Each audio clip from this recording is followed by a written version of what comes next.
welcome to another episode of I Demand a Homestead. My name is Amanda, and today what we're going to be doing is we're going to be talking about how we would manage to kind of cope in the event of a power outage. So what we like to do kind of around here is once or twice a year, we like to do something called 24-hour no power, where we kind of go for a full 24 hours without any electricity. Okay, so what that means for us, since we're on a well, it also means that we're not going to have any water. And now I'm going to kind of walk you through what we do in our 24 hours without power. All right, so here we are with our electrical panel, and I've got my little battery operated lantern for here for when I turn off the main breaker, which I am going to do now. And that is it. No more power. So having no power for us, as I said, also means no water. So what I do in advance, if I know that it looks like we're going to be having a really heavy windstorm or something like that, I will actually go and fill up a couple of these really big buckets of water just to be safe. So we can use this for brushing teeth. Also, we can use it to fill up and put in our toilet tank because we won't be able to do that either. I also have another container of water filled up here, all right, and that could be for cooking or for washing up. In addition to that, if we got desperate, if this was going to be longer, we have several rain barrels that are filled up, which would be good for drinking water. We also have a pool, which is semi-filled with water, which we could use for flushing toilets, doing laundry if we needed to. And there is a creek within easy walking distance that we could use again if we were without power for a prolonged period of time. We have a well, as you can see, here's our well cover. I want eventually to upgrade this because it needs to be in above ground. We have a well pit and it really shouldn't be like that. I also want to put in a hand pump so that way, again, if we actually do have a prolonged power outage, we would always have water. We wouldn't have to kind of do all these kind of crazy measures that we're doing now. Unfortunately, there's a little bit too much money for us at the moment, but that is kind of on our to-do list. Okay, so given that we live in the country, we also do have an emergency kit, which is kind of what they recommend that you have, so that way you'd have enough supplies for at least 72 hours. I'll show you what's inside our kit here. So we do have actually bottles of water, drinking water. So that's what we're going to be using. All the water that I poured out of the out into the buckets could be used as drinking water as well because it has been through our UV filter. But we'll use these just because that way I can be absolutely certain that it's sterile and safe for drinking. All right. We also have a few N95 masks just in case. We've got some emergency warming blankets, survival blankets. We've got a few different kinds of medications. We've got lots of different kinds of candles. We've got some tea lights. These were just given to me as a gift, but you know. And then I've got some 10-inch taper candles.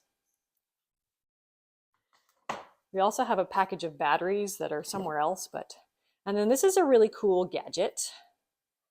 This is a multi-powered weather alert radio, okay? And it also charges smartphones. It has like a little crank on there so you can charge your phone, but it's also a radio, which is great so that you can get alerts from local stations. We've got water purification tabs if we needed that, just in case we can't kind of light a fire and boil water to purify it. We also have these as well. We have a medical supply kit. We also have canned food in here, okay? So tuna, cans of beans, right? Protein. We've got some vegetables in there as well. We've got a really giant lighter, okay? We've got hand sanitizer. And lastly, we have something called a flint and a steel, which let's say our lighter ran out and we needed to be able to kind of light a fire. You can create a spark and light a fire with this. Okay, so that's the basics in our emergency kit. We also have 2 battery operated lanterns as well. And here is our main source of heating and cooking energy that we are going to use for the next 24 hours, which is our wood stove. It's heated. All right. This is one of our kind of more recent additions to the homestead to try and make it more resilient. And this has been a great thing. So we're going to be able to cook all our meals on here.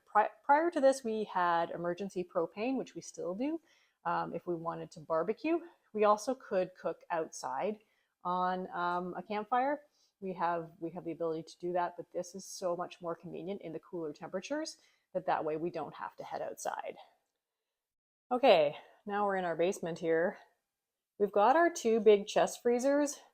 I'm not going to open those up because that's going to keep those things frozen for as long as possible. So because we're only doing this for 24 hours, I'm not going to worry about those. We just won't open them up and everything will stay frozen. And over here is our root cellar.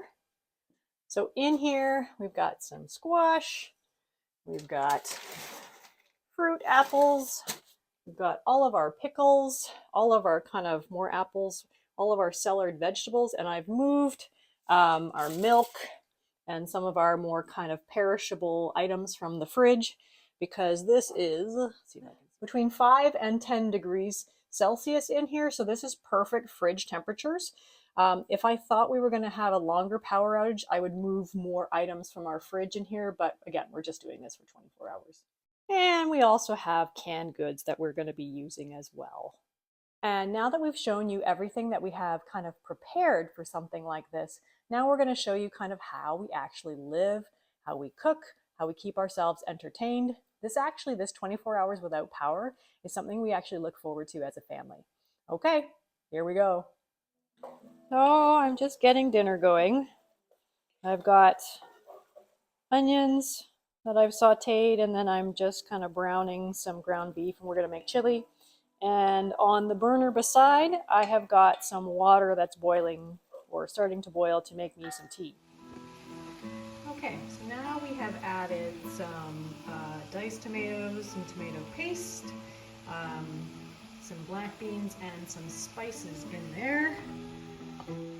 And now what I'm going to do is I'm going to add some dried peppers and some dried zucchini and eggplant, okay, some dehydrated from the summertime. Just going to kind of cut those up into pieces and put them in there. Musical accompaniment is from my son on the guitar. Thank you, Ben. Hello. Okay, I'm just going to, I've got oil in this skillet. I'm going to kind of just move it around here. I've got it preheated. And then what I'm going to do, I've got some cornbread batter. And I'm just going to put it in here and spread around. Pretty thin on purpose. And then I'm going to put a lid on that. It's got a little bit of a hole there to keep out some steam, or to let out some steam rather. But we're going to leave that for, well, we'll start checking it after about 20 minutes and see where we are. All right, so here is dinner. Cornbread turned out pretty well. It's a little bit, actually it's really good. It's perfect. It's delicious. There you go. It's really good. There's really Dave good. Over there and the kitty. Dinner time.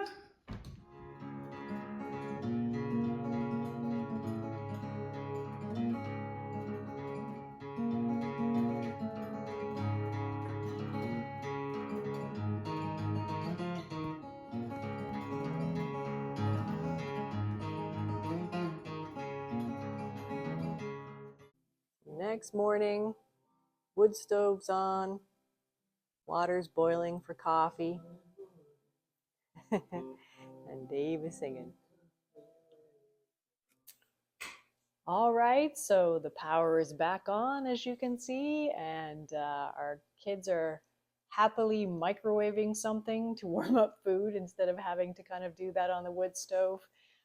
So I hope you enjoyed this video. This is something that we kind of look forward to as a family, but it's also a good idea for us to kind of just get prepared in case we ever do have a power outage that is at least a day or potentially longer. If you like this video, please feel free to press the subscribe button and the notification bell so that way you never miss another one of my videos. And you know what? If you guys want to try something like this yourself, let me know and let me know how it goes. All right, everybody have a great day. Goodbye.